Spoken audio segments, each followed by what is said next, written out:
P T N news کے ناظرین السلام علیکم۔ ناظرین آئیے بات کرتے ہیں ایشیا کا ممکنہ اتحاد جس میں شامل روس، چین، ایران اور پاکستان۔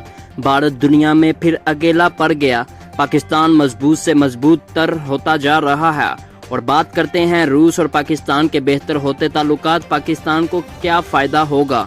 رواں ماہ کے اواخر میں چین، روس اور پاکستان مشترکہ فوجی مشقوں کا آغاز کر رہے ہیں۔ تجزیہ کاروں کے مطابق خطے میں چین، روس، پاکستان، ترکی اور ایران جیسے ممالک پر مشتمل ایک نیا اتحاد ابھر رہا ہے۔ حالیہ چند برسوں کے دوران روس اور پاکستان کے تعلقات میں بہتری پیدا ہوئی ہے۔ تجزیہ کاروں کے مطابق چین کے ساتھ قریبی تعلقات کی وجہ سے پاکستان روس کے بھی قریب ہوتا جا رہا ہے۔ چینی وزارت دفاع کی طرف سے جاری ہونے والے ایک بیان کے مطابق روس کے جنوب میں ہونے والی فوجی مشقوں میں نہ صرف چین شامل ہو رہا ہے بلکہ پاکستان بھی شریک ہوگا۔ ان فوجی مشقوں میں بیلاروس، ایران، میانمار اور آرمینیا کے فوجی دستے بھی شامل ہوں گے۔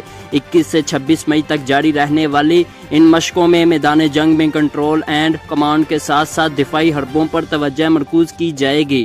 ان فوجی مشقوں کی غیر معمولی اہمیت کی وجہ سے روسی دفاعی اور سیاسی تجزیہ کار میشائل بورس کا ٹویٹر پر کہنا تھا کہ بھارتی وزیر اعظم نریندر مودی کی پالیسیوں کی وجہ سے ایشیا میں روس، چین، پاکستان، ایران اور ترکی کا باہمی اتحاد ابھر رہا ہے۔ بھارت اپنے ہمسایہ ممالک میں تنہا ہوتا جا رہا ہے جبکہ اس کا روایتی حریف پاکستان دن بدن مضبوط ہوتا جا رہا ہے۔ چین اپنے سی پیک کو بچانے کے لیے ہر ممکنہ کوشش کرے گا۔ بھارتی تھنک ٹینک ریسرچ فاؤنڈیشن سے منسلک دفاعی تجزیہ کار اور میجر جنرل ہرشا کاکر کہتے ہیں کہ عالمی طاقتوں کے مابین کشیدگی بڑھ رہی ہے اور اس کے اثرات بھارت پر بھی مرتب ہوں گے۔ روس اور امریکہ کے مابین خراب ہوتے تعلقات نے چینی روسی اتحاد کو مضبوط بنا دیا ہے۔ امریکی پابندیوں کے بعد روس نے چین کی طرف رخ کر لیا ہے۔ چین کے ذریعے روس کے پاکستان کے ساتھ تعاون اور بات چیت میں اضافہ ہو جائے گا۔ پاکستانی دفاعی تجزیہ کار اور مصنفہ عائشہ صدیقیہ کا چند روز پہلے دا نیوز آن سنڈے کو انٹرویو دیتے ہوئے کہنا تھا کہ پاکستان اب امریکہ اور سعودی عرب جیسے ممالک سے بھی دوری اختیار کر رہا ہے۔ حال ہی میں ریاض حکومت نے پاکستان کو وہ اربوں ڈالر واپس کرنے کا کہا تھا جو اس نے پاکستان کی معاشی بہتری کے لیے دے رکھے تھے۔ عائشہ صدیقیہ کا اس حوالے سے کہتی ہیں کہ ابھی بظاہر صرف چین ہی ایک آپشن ہے۔ وبا کے بعد معاشی مدد کے لیے پاکستان کی شاید یہ واحد امید ہے۔ جیسے جیسے امریکہ، بھارت اور سعودی عرب کا اتحاد مضبوط ہو رہا ہے ویسے ویسے پاکستان امریکہ سے دوری اختیار کرتے ہوئے چین اور روس اور شاید ایران کے ساتھ ممکنہ اتحاد کی طرف بڑھ رہا ہے۔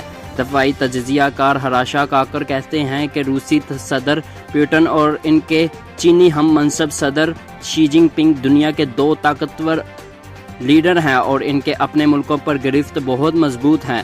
آئندہ دنوں میں ان دونوں رہنماؤں کی مغرب سے دوری بڑھے گی جبکہ یہ امریکی نیٹو اتحاد کے الائنس کے خلاف ایک مضبوط بلاک بنائیں گے۔ پاکستان چین کے ساتھ ہے تو لہٰذا روس، چین اور پاکستان کے اتحاد کا امکان ایک حقیقت ہے۔ بھارت کے لیے پاکستان کا مقابلہ کرنا یا اسے الگ تھلگ کرنا چیلنج بن سکتا ہے۔ حالیہ کچھ عرصوں میں پاکستان نے نہ صرف روس بلکہ ترکی کے ساتھ روابط میں بھی اضافہ ہوا ہے۔ سعودی عرب کے برعکس پاکستان کی کشمیر پالیسی پر انقرہ حکومت نے اسلام آباد کا کھل کر ساتھ دیا ہے۔ اسرائیلی تھنک ٹینک یروشلم سینٹر فار پبلک افیئرز کی ایک تجرباتی رپورٹ کے مطابق مستقبل میں پاکستان اور ایران کے تعلقات بھی مزید مضبوط ہو سکتے ہیں کیونکہ ایران کو چینی سی پیک منصوبے میں مرکزی حیثیت حاصل ہے۔ تجزیہ کاروں کے مطابق سی پیک منصوبے کی وجہ سے متعدد ایشیا ممالک کے مشترکہ مفادات سامنے آ سکتے ہیں اور اسی بنیاد پر ان کا مضبوط نیا اتحاد بھی قائم ہو سکتا ہے۔ خارجہ اور بین الاقوامی امور کے ماہرین نے پاکستان اور روس کے درمیان بڑھتے ہوئے تعلقات کو خوشائند قرار دیا ہے اور حکومت پر زور دیا ہے کہ وہ امریکی ناراضگی کو خاطر میں نہ لائے اور ماسکو سے تعلقات کو مزید بہتر کرے۔ ماضی میں پاکستان کا سخت حریف سمجھا جانے والا روس اب اسلام آباد سے بہتر تعلقات کا خواہاں نظر آتا ہے۔ روس نے نہ صرف سٹیل مل کی بحالی میں دلچسپی ظاہر کی ہے بلکہ پاکستان کے توانائی اور ریلوے کے شعبے میں بھی سرمایہ کاری اور معاونت کرنے میں بھی دلچسپی لی ہے۔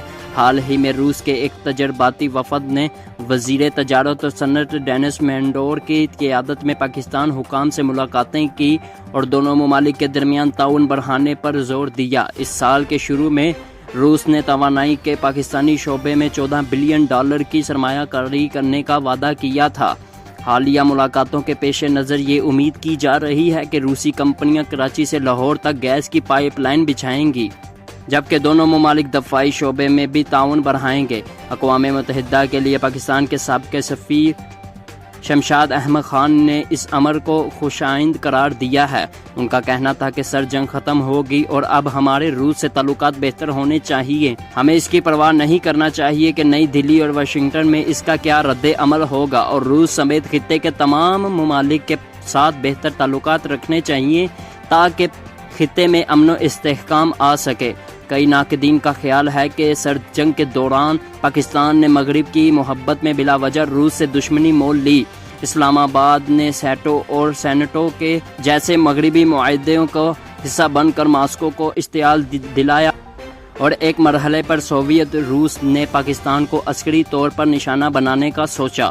یونیورسٹی برائے سائنس اینڈ ٹیکنالوجی کے عالمی ادارے برائے امن و استحکام سے وابستہ ڈاکٹر ذاکر نجم الدین کا کہنا ہے کہ بھارت کے برعکس پاکستان کا سارا انحصار مغربی ممالک پر کیا، اور آج بھارت فائدے میں ہے جبکہ پاکستان کو اس سے نقصان ہوا ہے۔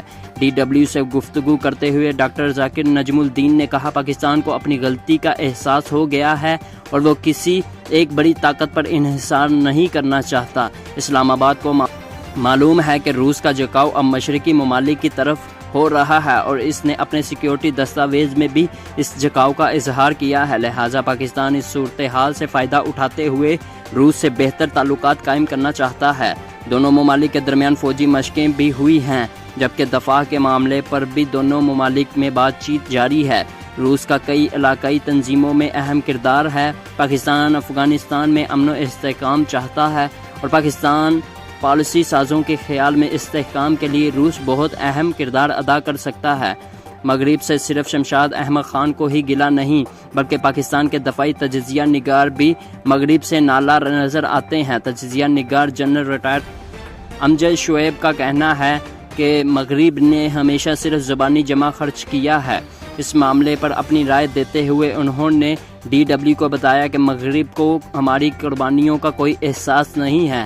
ہم نے دہشت گردی کے خلاف جنگ میں ہزاروں جانیں قربان کی ہیں، ہمارا کئی $بلین کا نقصان ہوا ہے۔ امریکہ نے ہماری قربانیوں کا اعتراف کرنے کی بجائے ہمیں صرف لیکچر دی اور دھمکی دی، اور جب عمران خان نے حالیہ دورہ کیا اس دوران بھی باتیں کی گئیں کہ امریکہ پاکستان کی مدد کرے گا، لیکن یہ سب کچھ زبانی جمع خرچ تھا۔ ہم نے ان کو کہا کہ اگر آپ کو سی پیک پر اعتراض ہے تو آپ بھی اس میں حصہ دار بن جائیں، لیکن وہ یہاں سرمایہ کاری کرنے کے لیے تیار نہیں۔